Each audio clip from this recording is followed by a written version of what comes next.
आपने फिल्मों में वो सीन तो देखी होगी, मास्टर के डर से बच्चा मेज़ के नीचे छिपा है। मुझे व्हाट्सएप का इनबॉक्स भी उसी मेज़ की तरह दिखता है जिसके नीचे बहुत से सरकारी कर्मचारी चुपके चुपके छिपा छिपा कर एक आदेश पत्र ठेले जा रहे हैं कि रविश जी देखिए कि जबरन उन्हें रिटायर किया जा रहा है। 50-55 साल की उम्र के लोगों को रिटायर कर दिया जाएगा।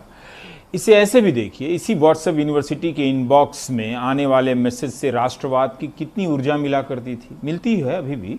वो ऊर्जा कहाँ चली गई है? सुबह उठकर 10-12 सरकारी कर्मचारी चुपके से मैसेज क्यों ठेलते हैं कि देखिए 50 साल में हम रिटायर किए जाने वाले हैं। ये कैसे चलेगा? अभी तो हमने मकान भी नहीं बनाया। जैसे उन्हें नहीं, मुझे रिटायर किया जा रहा हो। ये अजीब नहीं है कि जो लोग मुझे रिटायर होते देखना चाहते हैं, पिछले 6 साल से चाहते हैं ये कब रिटायर हो जाए, वही अपने रिटायरमेंट टालने के लिए मुझे ही लिख रहे हैं। कहने का मतलब सिंपल है कि अगर यह नीति या आदेश ठीक नहीं है तो खुलकर बोलिए कि है कि नहीं। आप अपने से बोलिए, मुझ पर क्यों थोपते हैं? यही वो मैसेज है जो घूम रहा है। कार्मिक मंत्रालय की यह चिट्ठी है, 29 अगस्त की है। पहली पंक्ति यही है कि समय समय पर आदेश दिए जाते रहें, यानी नई बात नहीं है कि कर्मचारियों के कामकाज की समीक्षा की जाए। पता लगाने के लिए उक्त कर्मचारी को जनहित में सेवा में रखा जाए या रिटायर कर दिया जाए, इसलिए समीक्षा कीजिए। इसके लिए फंडामेंटल रूल्स का हवाला दिया गया कि प्रशासनिक तंत्र में कुशलता लाने के लिए किया जा सकता है। फिर एक और रूल का हवाला दिया गया है इसमें कि समय से पहले रिटायरमेंट के प्रावधान किस कानून के तहत हो सकते हैं। 30 साल की सेवा के बाद सरकार भी किसी को भी रिटायर कर सकती है। कोरोना के बाद कई राज्यों से भी इस तरह की खबरें आईं।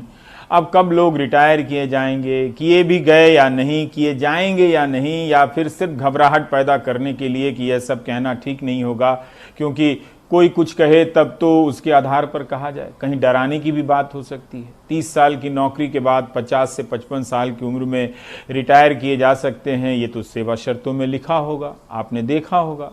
यह भी लिखा है कि जनहित में आप रिटायर किए जा सकते हैं, देशहित में नहीं, जनहित में। एक तरफा गंभीर प्रश्न है एक तरह से। इस पर विचार लतीफा बनाकर मत कीजिएगा कि तो नेता क्यों नहीं रिटायर हो जा रहे हैं। आपकी पेंशन खत्म हो गई आपकी आंखों के सामने। किसी ने आपकी आंखों से काजल चुराई, आपको पता चला। नेताओं की पेंशन बंद नहीं हुई। क्या ये जोक का मुद्दा है? क्या ये उन्हीं वाम दलों के संगठन का मुद्दा है जिनके बारे में व्हाट्सएप यूनिवर्सिटी ने यह समझाया कि ये देशद्रोही होते हैं? मेरी राय में सीटू नेता तपन सिंह को यह बयान देना ही नहीं चाहिए। उन्हें कहना चाहिए तपन सिंह से, आप सभी सरकारी कर्मचारी कहें कि हम रिटायर हो जाएंगे, लेकिन तपन दा आप हमारे लिए आवाज ना उठाएं, आप देशद्रोही हैं। आर्बिट्ररी पावर ले लिया कुछ अधिकारी ने जो घटाने का। एक नंबर है जो हमारा मांग है, इसको खत्म करें, इसका कोई जरूरत नहीं है इस समय। रादर द गवर्नमेंट सिस्टम को अगर एफिशिएंटली काम करना है to deliver service to people, यही तो गवर्नमेंट मशीनरी का काम है। तो इसको लिए इतना वैकेंसी रहेगा तो एफिशिएंटली नहीं किया जा सकता है। उसको अगर तब्दीली लाने के लिए सारे वैकेंसी पूरा करो। प्रीमैच्योर छुट्टी करना नहीं है किसी को। कितनी वैकेंसी है, कोई अंदाजा है, कोई आंकड़े हैं? In terms of several lakh. In railway तो 1.5 लाख, 1.25 लाख जैसा वैकेंसी है, और उसका मोर देन 70% है on on safety areas. And recently railway has decided that 50% of those vacancies should be abolished. ये तो साइडलाइन में एक घटना भी घट रहा है और एक ही साथ जो जॉब में है उसको भगा रहा है।